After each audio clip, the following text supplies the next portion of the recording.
So that's just a rundown of the paper. Obviously, great empirical work.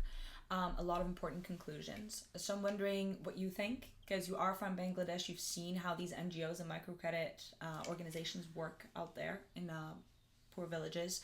You've also worked with the current leadership in Bangladesh, Dr. Yunus. So I'm wondering what your takeaways have been, what you thought of the paper, if you saw any problems with it. Yeah, and that's a great question. And me coming from Bangladesh and working on the microcredit concept, right, very closely with Dr. Yunus, who is right now also the leader of the country. So I think the country should be extremely proud to have him as a leader. I'm not sure how long he can stay and help us. And the concept of microcredit came from the idea is that no one wanted to lend money to poor, right? So he was the first pioneer to say that, you know what, if you can push the poor, right, to the proper ways, and the same thing that Amartya Sen did, like improving their capabilities instead of giving them random donations. Yeah. So how things work. And he has already proven the concept through his Grameen Bank. And then Dr. Abed, I need to mention Dr.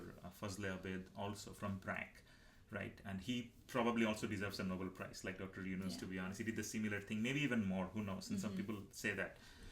And so this BRAC and Grameen Bank has worked with grassroots people, especially poor people and women, right? And guess what? They're almost 90% plus of the recipient were women.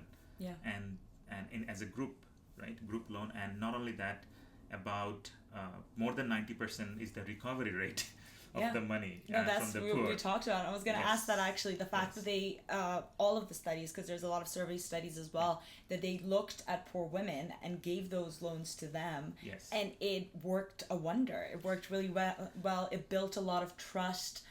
It did really well to alleviate the difficult situations that we're living in. So. And even the paper that we discussed in 457, The Economics of Poor, right? Yeah. Which is the paper and the work of Dr. Esther Duflo and Banerjee and I forgot the other author, though it's okay. Sorry. And then they got the Nobel Prize because of that for economics, right? Yeah. So there's a lot of work been done in Bangladesh, and I used to teach economic development also when I was at SFU, right? So it was very close to my heart. And and which is why I'm here to talk about that. Exactly, yeah. So I guess kind of getting into the nitty gritty and a little more technical, something that I've kind of mentioned in passing is the S-shaped versus the concave. Yeah. Sounds like big words, sounds difficult to kind of wrap one's head around. So I'm just wondering if you could give us a quick run through of what that really means when it comes to capital accumulation and, of course, poor economics. Yes, and I'm going to look at the audience also at the same time too, because with hand gestures and everything. Yeah. I wish we had a whiteboard No, here I and know, we're drawing definitely. this. Next time, guys, next time. So, and absolutely, this is an amazing question. So, guys, what we are trying to differentiate here is the concave function of wealth accumulation or income, effect of your extra income that you get, and the other one is S-shaped, right? And how these things work. So imagine you're trying to grow a business, right? Or even just build stability in your own life. If you assume a concave function, which looks like this way, which means if I give you a little bit of extra wealth, so it will help you grow, but that growth is gonna slow down slowly.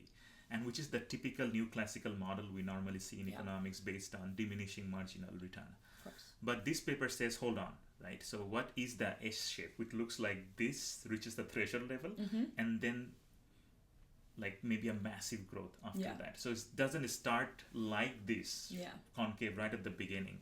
That means if you're too poor, extra capital doesn't help much, you're stuck.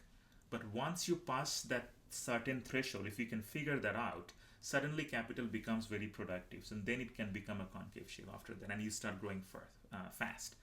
In real life, is the difference between giving someone, let's say, a few $100 versus giving them what they actually need to escape, like a full toolkit, maybe a vehicle in this paper's context, cows, right? Yeah.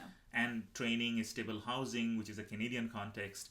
Below that threshold, you just can't launch, right? So, and I think that really reframes how we think about inequality nowadays in real world. It's not just about that redistribution, it's about enabling acceleration, right, for these people who are stuck at the bottom. Excellent. Thank you.